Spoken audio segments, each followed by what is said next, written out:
Salam alaikum à tous les musulmans et que Jésus-Christ soit avec vous pour tous les chrétiens. Bah, bon mes frères et sœurs, petite vidéo. Il y en a, ils sont saoulés avec les vidéos de Guadazewa. Bon voilà, ils disent que Guadazewa parle toujours de la même chose. C'est vrai, c'est vrai. Bon, pas toujours la même chose, mais bon, c'est vrai que j'ai beaucoup parlé des mêmes personnes ces derniers jours. Donc voilà, c'est parce que moi ils m'ont beaucoup énervé, ils ont beaucoup fait les malins, donc de toute façon je vais les découper en vidéo, ça c'est clair. Je reçois des messages, comment dire, Instagram, des messages sur ma chaîne YouTube, où on me dit arrête, arrête, arrête de les insulter, arrête de les clasher, arrête ceci, arrête cela. Les mecs que j'insulte en général, les mecs veulent se battre avec moi, leurs fans veulent se battre avec moi, ils sont les bienvenus. Et, euh, et les fans enfin les pirates de Parlons Peu, ils me traitent de singe, ils me traitent de Black Swag. Je vous avais dit mes frères et sœurs que ces gens-là en fait, ces gens-là mes frères et sœurs étaient fans de Bassem. Parce que quand je fais des vidéos sur Parlons Peu, en fait, ça me fait rigoler parce qu'en fait, les mecs qui m'insultent, ils disent Black Swag, vous imaginez? C'est ce que Bassem il dit. Donc j'avais vraiment raison. En fait, son public, c'est vraiment le public de Bassem, c'est incroyable. Donc voilà, donc je voulais revenir par rapport à la vidéo de Patrice Carteron qui a choqué des gens, qui en fait ils ont été choqués des gens que j'ai pris la défense de Patrice Carteron face à Marcus de B. Donc en fait, pourquoi j'ai pris la défense de Patrice Carteron? Je vais vous dire pourquoi. En fait, la réponse elle est simple. Pourquoi j'ai pris la défense de Patrice Carteron? Tout simplement parce que Patrice Carteron, je vais vous dire un truc. Aujourd'hui, mes frères et sœurs, moi je fais partie des gens qui ont traité la France. Je ne suis pas le seul. On est beaucoup à dire. Parce qu'il y en a, ils disent que Patrice Carteron leur retourne sa veste. Mais moi, je vais vous dire un truc. Hein. Au début, je ne comprenais pas la manière comment il s'exprimait. Mais je viens de comprendre pourquoi il dit les Renois, nanana, vous traitez la France, ceci, cela, vous faites passer pour des victimes, vous dites que la France est des racistes, vous dites ceci, vous dites cela, euh, mais par contre vous vivez de la CAF, vous vivez des allocations familiales, vous vivez de la carte vitale et toutes ces choses-là. Il a totalement raison, mes frères et sœurs. Si tu traites la France, pourquoi tu prends les aides de la France? Pourquoi tu prends les aides de la France? Il a raison. Après, moi je vous dis la vérité, hein. Je ne vais pas dire que je soutiens Carteron à 100% parce que ce n'est pas vrai. Je ne suis pas d'accord avec Carteron à 100%. C'est faux. Chacun a son idéologie, chacun a sa conception de voir les choses. Moi, je vois les choses à ma manière. Carteron, il voit les choses à sa manière. Chaque personnalité sur Internet voit les choses à leur manière. Mais moi, je vais vous dire un truc.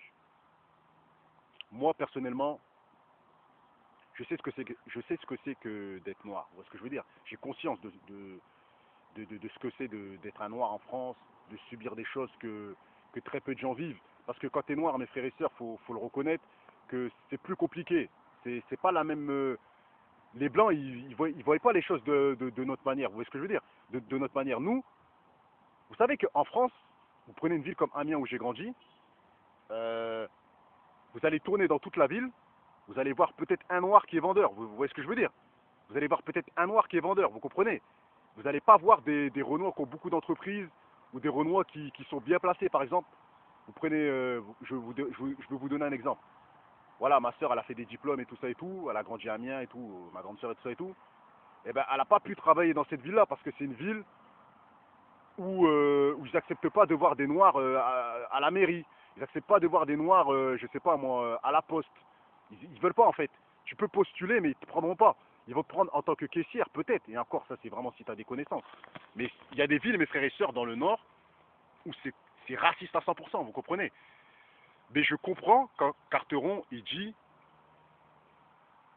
que, voilà, il dit qu'en France, c'est, comment dire, les Renois et les Rebeux sont un peu bizarres. Vous voyez ce que je veux dire? Il a raison.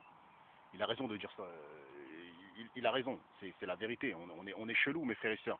On traite la Sefran, on les insulte, alors que la Sefran, ils font beaucoup pour nous. Ça veut dire que, voilà, moi je vous dis la vérité, je le jure devant Dieu, j'ai jamais touché le RSA de ma vie et je pense que je le toucherai jamais parce que je suis pas un mec qui a envie de toucher ça. Mais il y en a, mes frères et sœurs, ils vivent de ça, et ils vont dire nique la France, ceci, c'est là. Et souvent, c'est des mecs, c'est des Renois et des Rebeux. Il y en a, ils vont traiter la France, mes frères et sœurs, mais leur maman, ils ont touché les appels toute leur vie. ils ont touché la cave toute leur vie, parce que souvent les mamans Renoir et Rebeu, ils travaillent pas, c'est les darons qui travaillent, vous voyez ce que je veux dire. Donc, faut arrêter c'est vrai, il a raison sur ce point-là, je le rejoins. Mais après, les Renois et les Rebeux qui s'en sont sortis sans l'aide de qui que ce soit, ça veut dire qu'ils ont travaillé et qu'ils ont ouvert des sociétés, eux, ils ont le droit de dire nique la France. Nous, moi demain, je sais pas, moi j'ai ouvert, je sais pas, moi une pizzeria, j'ai ouvert un lavomatique, j'ai ouvert des trucs, des sociétés de location de voitures ou des trucs comme ça. J'ai le droit de dire nique la France. Pourquoi? Parce que tout simplement, je ne prendrai pas les aides de la France. Je me démerde par moi-même et je paye mes impôts. Donc je peux dire, ouais, la France est des racistes, la France ceci, cela. Mais ceux qui vivent grâce à la France, qui survivent grâce aux aides de la France, vous êtes des hypocrites. Et même si tu as un nom Renoir, un rebeu, c'est la vérité. Il a raison. Vous voyez ce que je veux dire? Ce sont les entrepreneurs qui peuvent traiter les entrepreneurs noirs et arabes qui peuvent dire nique la France, qui s'en sont sortis sans les aides. Donc voilà la vidéo que je voulais faire passer. Et pour les gens qui m'ont dit que je soutenais un mec qui a retourné sa veste, Carteron n'a jamais retourné sa veste, mes frères et sœurs, parce que Carteron, mes frères et sœurs, ça n'a jamais été un mec comme moi qui défend les Renois. Et ne dites jamais que moi je suis comme Carteron, je ne suis pas comme Carteron. Moi, mon combat depuis le début, c'est de mettre en avant mes frères noirs et de les défendre, peu importe ce qu'ils font. Carteron, mes frères et sœurs, parfois ils taquent les noirs. Carteron, mes frères et sœurs, parfois ils taquent des rebeux, ils taquent tout le monde. Mais Carteron, il porte ses couilles. C'est pour ça que j'ai pris sa défense face à Marcus Dia. Il porte ses couilles, mes frères et sœurs. Il n'a pas peur de dire, d'insulter n'importe quel rebeu ou n'importe quel renois. Il s'en bat les couilles, même un blanc, il traite qui il veut et il assume et il se cache pas. Vous voyez ce que je veux dire? C'est pour ça que quand j'ai regardé la vidéo de Marcus, ça m'a fait rigoler. Je me suis dit, mais le mec, il est en train de dire carton, carton, PQ, nanana. Frérot, va le voir. Il va te mettre un coup de tête, cousin. T'auras plus de tête. Tu vois, je veux dire ou quoi? C'est facile de parler derrière son écran. C'est très très facile. Vous voyez ce que je veux dire? Et il a raison. Il y a des gens, ils parlent sur lui, mais quand il va les rencontrer, il va les baiser. Moi, mes frères et sœurs, je parle à visage découvert, je suis pas Hulk. Demain, je peux marcher dans la rue, je tombe sur un fan, il met un KO, mes frères et sœurs. Vous voyez ce que je veux dire? Mais je porte mes couilles. Je sais que demain, il y a un mec qui veut me faire du sale, je veux pas reculer. C'est-à-dire, même s'il m'en met plein la gueule, eh ben, je vais me défendre, vous voyez ce que je veux dire? Mais je suis pas un mec qui va aller attaquer les gens gratuitement, vous voyez ce que je veux dire? Mais en tout cas, c'est pour vous dire que non, non, je n'ai rien à voir avec Carteron, mais je trouve qu'il a raison sur certains points, sur plusieurs points, et pour moi, c'est pas un mec qui a vraiment retourné sa veste, c'est un mec tout simplement qui a des valeurs et qui pense différemment de nous. Et il a le droit, mes frères et sœurs, il a le droit. Pourquoi on devrait tous penser comme des mecs de cité, genre, je sais pas moi, en disant, je sais pas moi, lui c'est mon frère parce qu'il est noir, lui c'est mon frère parce qu'il est rebeu. Euh, on peut pas être comme ça, mes frères et sœurs, parce que même dans notre propre cité, il y a des mecs qui vont pas t'aider, tu vois, je veux dire, ou quoi, dans ta propre cité, il y a des Renault, ils vont pas t'aider, ils vont pas t'aider à trouver du travail, ils vont pas t'aider à t'en sortir, vous voyez ce que je veux dire. Donc faites très attention à comment vous vous exprimez sur Guadalajara. Moi, je suis pas un vendu, mes frères et sœurs, c'est tout. Mais je trouve qu'il est plus crédible que l'autre là, que Marcus Dia. Marcus Dia, il a toujours caché sa tête et il a toujours fait de l'hypocrisie depuis le début. Vous voyez ce que je veux dire? Patrice Carteron, il insulte n'importe qui publiquement dans les plateaux télé, il en a rien à foutre. Tu vois ce que je veux dire ou quoi?